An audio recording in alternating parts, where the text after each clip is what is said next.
Le point sur la situation à Minembwe ce matin après avoir bombardé cette localité par nos FARDC, la présence de troupes rwandaises aux côtés des Twirwaneho et des Red Tabara, les Wazalendo et les FARDC occupent désormais l'ensemble de cette localité des Minembwe. Je vous fais le point au cours de cette édition d'actualité. Pendant ces temps, dossier Constant Mutamba, la ville reste à moitié paralysée. Ses soutiens, ses sympathisants ont envahi quelques artères de la ville de Kinshasa, où les avocats hier dans la soirée ont annoncé qu'ils n'avaient reçu aucune notification sur le report de la date du verdict.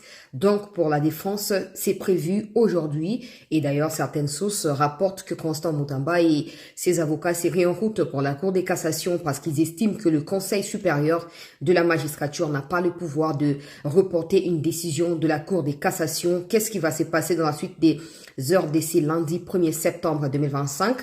Nous en saurons plus, très chers compatriotes, après cette émission, certainement, parce qu'on va continuer à suivre de près ce qui se passe. Bienvenue à tous, excellent mois de septembre. Continuons à être déterminés et à faire mieux ce que nous savons faire, parce que les résultats ne viendront pas seulement de nos efforts en tant qu'humains, mais Dieu, dans sa souveraineté, n'hésitera pas à mettre le paquet sur chacun de nos efforts au cours de ces mois. Je tiens à vous remercier tous de nous avoir tenu compagnie au cours du mois d'août. Vous êtes toujours là, vous êtes nombreux à nous découvrir également sur YouTube, Facebook, Twitter, TikTok et partout. Merci infiniment de vos soutiens. Merci surtout particulièrement aux abonnés qui ont souscrit et qui nous accompagnent financièrement chaque mois. Merci beaucoup. On n'a rien à vous rendre, mais que Dieu vous rende les meilleurs de ce que vous faites. Merci pour ceux qui ont envoyé des M-Pesa, de RTL, etc. Que ça soit $1, que ça soit $2, ça compte parce que ça nous permet de ravitailler nos compatriotes également qui sont sur le terrain, qui nous fournissent certaines informations, mais aussi d'avoir accès à certaines primaires d'informations en tant que journaliste. Alors, Constant Mutamba, son procès qui risque d'aller de report en report, il était prévu qu'aujourd'hui, la Cour de cassation rende son verdict à la suite d'un report qui a eu lieu le 27 août dernier. Malheureusement, depuis avant-hier, on a entendu dire que le Conseil supérieur de la magistrature s'est réintervenu ou avait décidé de reporter la décision donc du 1er septembre au 2 septembre. Certaines langues disent même du 2 septembre au 3 septembre. Mais jusque-là, hier, Joël Kitenge, qui fait partie du collectif des avocats de l'ancien ministre de la Justice, Constant Mutamba, a expliqué que les avocats de la défense n'ont reçu aucune notification par rapport au report du 1er au 2 septembre et aussi que le Conseil supérieur de la magistrature n'avait pas qualité de pouvoir renvoyer à une date ultérieure ou de faire reporter une décision qui a été prise par la Cour de cassation, l'organe qui a jugé l'ancien ministre de la Justice, Constant Mutamba, depuis le début de cette saga judiciaire. Alors aujourd'hui, la ville reste à moitié paralysée. J'ai fait un peu le résumé parce que des sympathisants à Constant Mutamba, ses soutiens qui passent nuit depuis plusieurs semaines désormais devant sa résidence à ses côtés pour l'encourager, mais aussi pour lui signifier qu'il n'est pas seul. Ils ont décidé de sortir dans la rue et d'exiger tout simplement l'acquittement de Constant Mutamba, ancien ministre de la Justice, qu'il qualifie d'un homme innocent et qui est la victime de la mafia ou de la justice malade, comme le président de la République l'a souvent qualifié lui-même. Aujourd'hui, certains enfants ne sont pas allés à l'école parce que des parents ont jugé par mesure préventive ou par prudence de ne pas envoyer des enfants parce que la situation reste confuse. D'un côté, la Cour de cassation n'a pas communiqué officiellement sur le report du 1er au 2 août. C'est par contre le Conseil supérieur de la magistrature, deux choses distinctes. De l'autre côté, des avocats de Constant Mutamba ont dit qu'ils vont pas rester à la maison. Ils vont se pointer aujourd'hui à la cassation avec leurs clients pour attendre le verdict qui doit être prononcé. Hier tard dans la nuit, Constant Mutamba s'est rendu au cimetière ou au mausolée de Tian Tshisekedi Wamulumba, le père de l'actuel président de la République, l'icône de la démocratie et de l'opposition congolaise, pour déposer un genre de fleurs pour lui rendre hommage et lui signifier également que les combats dans lesquels Constant Mutamba s'est s'inscrit dans la même optique que Yatichi, les sphinx délimités. Cet acte a ému beaucoup de Congolais qui ont manifesté leur opinion sur la toile pour dire que voilà, Constant Moutamba n'a rien fait, il doit être acquitté. Bon voilà, il faut savoir qu'il y a un peu beaucoup trop d'émotions qui sont mélangées avec ces procès. Mais nous espérons que dans tous les cas, que ce soit des gens qui manifestent et la ville qui est à moitié paralysée, que ce soit les verdicts qui semblent être repoussés pendant que les avocats de la défense signifient qu'il se pourrait que les verdicts soient rendus plus tôt la nuit et que Moutamba soit embarqué pour la prison centrale de Makala, selon certaines allégations, et aussi l'acte posé par Moutamba. Donc tout ça, le peuple congolais attend simplement l'acquittement de l'ancien ministre de la Justice. Le pays a beaucoup de chats à fouetter. Nous avons tellement des défis à relever qu'on doit éviter de pouvoir se laisser emporter d'une manière ou d'une autre dans des distractions qui vont remettre en cause notre détermination en tant que peuple et qui va mettre en mal certaines avancées en rapport avec la justice, certaines avancées apportées par Constant Moutamba sous le leadership du président de la République. Libérer Moutamba ne signifie pas que Batuba Bangi et Batuba Lengi mais libérer Moutamba signifie simplement que la justice congolaise peut encore se sauver de sa mauvaise réputation, de sa mauvaise image, parce que au cours des audiences, aucune preuve suffisante n'a été brandie pour signifier que Moutamba était bel et bien coupable. Donc voilà un peu pour pour ceux qui me posent la question, est-ce qu'il y aura verdict ou pas? Nous sommes dans les climats où les avocats disent qu'il y aura verdict d'ici le soir et que probablement ça interviendra la nuit pour éviter qu'il y ait débordement, ce qui signifie qu'il y aura condamnation de Constant Moutamba à combien d'années de peine? Je ne sais pas encore parce que le ministère public avait requis 10 ans pour les travaux fermes et 5 ans 10 ans pour les travaux forcés et 5 ans pour détournement, donc autour de 15 à 20 ans. On saura si la Cour va confirmer cette demande du ministère public ou la Cour va revoir à sa manière selon des preuves ou qu'est-ce qui va se passer. Pour l'instant, c'est un peu, voilà, les mélanges de tout ce que j'essaye de vous expliquer. Mais restez en attente sur Chancela News parce qu'à chaque fois qu'il y aura du nouveau, je vais revenir vers vous, peu importe à quelle heure, pour vous tenir informé. Ça, c'est sur le dossier Constant Moutamba. Deuxième point, sur le dossier sécuritaire dans les territoires de Uvira, au niveau des Minembwe, dans la province du Sud Kivu, Bukavu, qui est toujours occupée par des terroristes rwandais avec lesquels le gouvernement congolais discute à Doha. Il faut savoir que la RDC tient à obtenir ce qu'elle veut dans ces discussions parce qu'il ne s'agit pas de céder la souveraineté du pays, mais il s'agit du respect des droits internationaux violés par le Rwanda à travers ses supplétifs sur les sols congolais. Il s'agit d'une justice transitionnelle à la suite de ce qui s'est fait. Il s'agit également du retrait de ces troupes rwandaises de toutes leurs positions qu'ils occupent illégalement sans invitation sur les territoires congolais. Donc, en ces moments, depuis le 27 août dernier, les FARDC étaient intervenus dans Minembwe parce que vous savez que le Rwandais utilise Minembwe comme un point focal au Congo, dans les Sud Kivu, dans les Fizi, etc., pour essayer d'atteindre d'autres localités parce qu'il y a beaucoup de Rwandais qui vivent à Minembwe qui se disent Banyamulenge alors qu'ils ne le sont pas. Et donc, c'est un peu comme la porte d'entrée des Rwandais. Ils ont essayé d'attaquer Uvira à part le deuil qui devrait être organisé d'un officier rwandais qui travaillait au sein des FARDC. Ce deuil a eu lieu dans le calme après l'intervention musclée des Wazalendo, c'est qui a annulé les plans des Rwandais de pouvoir attaquer Uvira à partir d'Uvira.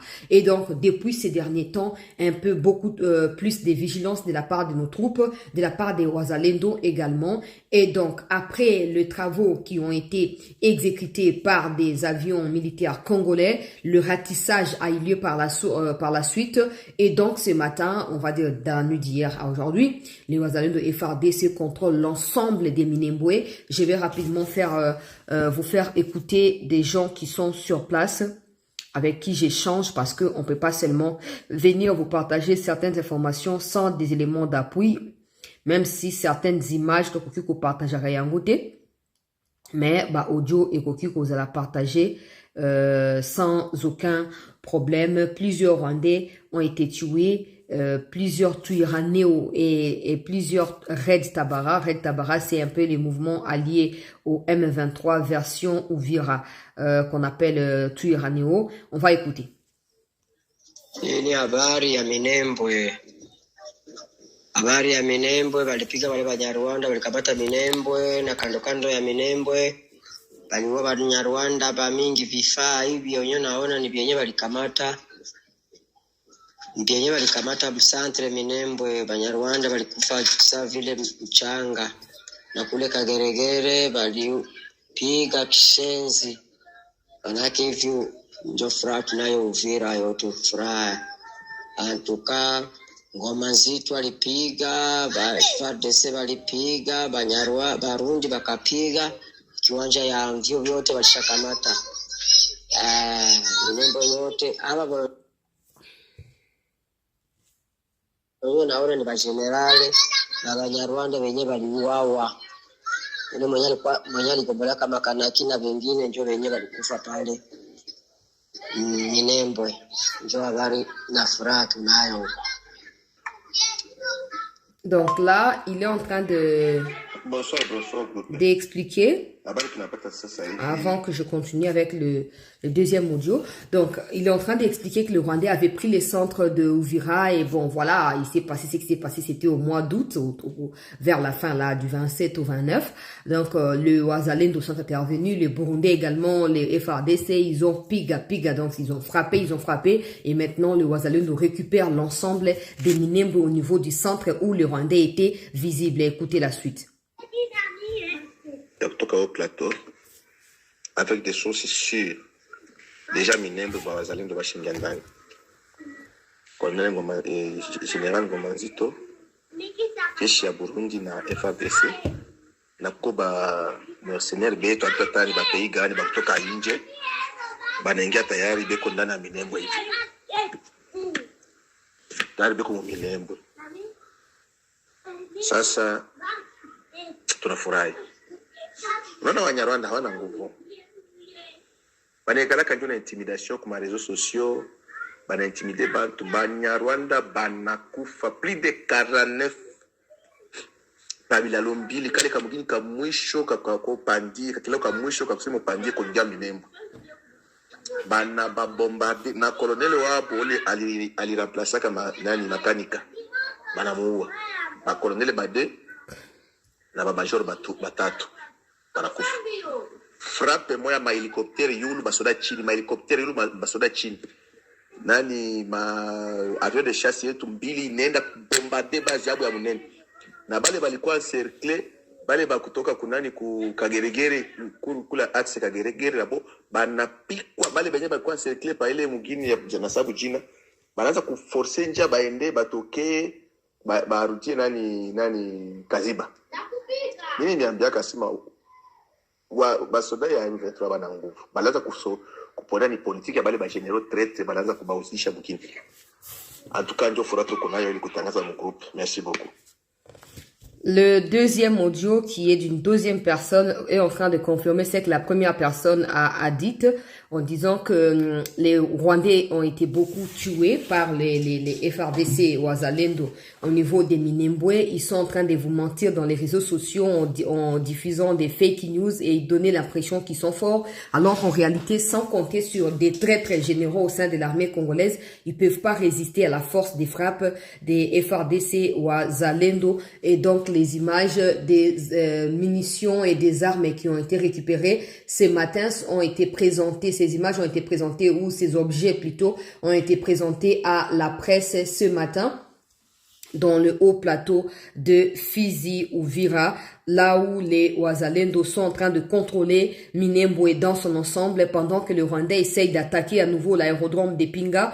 Et Pinga est encore, donc, de combat s'y déroule parce que les Wazalendo et les FARDC répondent aux attaques des terroristes rwandais. Restez aux aguets, très chers compatriotes. À chaque fois qu'il y a du nouveau, je vais revenir vers vous pour vous les partager. Alors, il faut noter également que c'est la rentrée scolaire dans une école où Corbeil Diamba, qui est un figurant dans ces mouvements terroristes, parce que quand il y a des discussions, que ce soit à Washington ou à Doha, il n'est absolument pas invité, son opinion ne compte absolument pas. Il passe son temps à se pavaner à Goma pour donner l'impression que c'est aussi quelqu'un qui compte, alors que son sort est déjà scellé. Du côté de l'État congolais ou de la RDC, il est condamné à mort. Du côté de Kagame, il est désavoué. Son sort a déjà été scellé. Il cherche à s'accrocher au reste de ses jours pour survivre sur cette terre. Il s'est rendu dans une école pour essayer, comme d'habitude, de manipuler l'opinion dans les réseaux sociaux.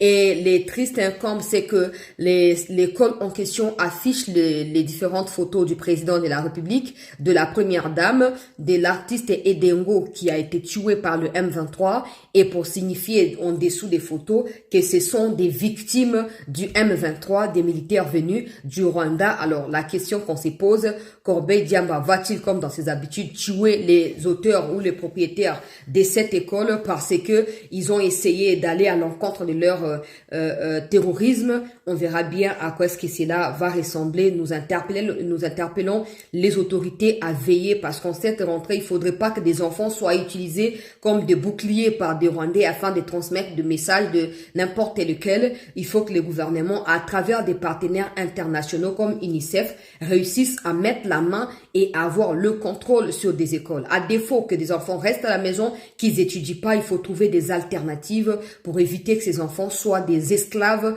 ou des objets que les Rwandais vont devoir exploiter. Merci à tous de votre attention au cours de ces flashs d'informations, cette première partie qui résume un peu la situation pour cet avant-midi. Restez en attente, je vous reviens à chaque fois qu'il y a du nouveau, et merci encore une fois de plus. Excellent mois dès septembre. Priez sans cesse, battez-vous et donnez le meilleur de vous, vous et moi. Rendez-vous au sommet. Que Dieu nous protège au cours de ces mois. Merci.